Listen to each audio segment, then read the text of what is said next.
Now that these wires are labeled, I'm going to pull them off. Ow! Hopefully, this will just slide right out. I'm also holding on to the... Don't just pull by the wire.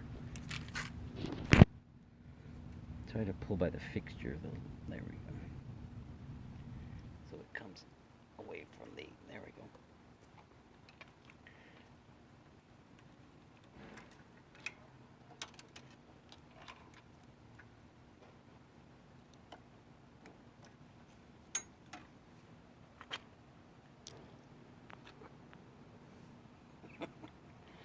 I am amazed that cars run so simply, and now we've got all these electric cars coming out.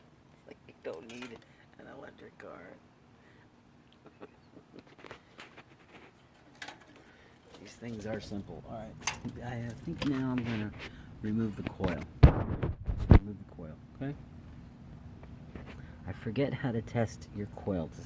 There's a way to test your coil to see if it's bad. Anyway, don't throw away your old coils.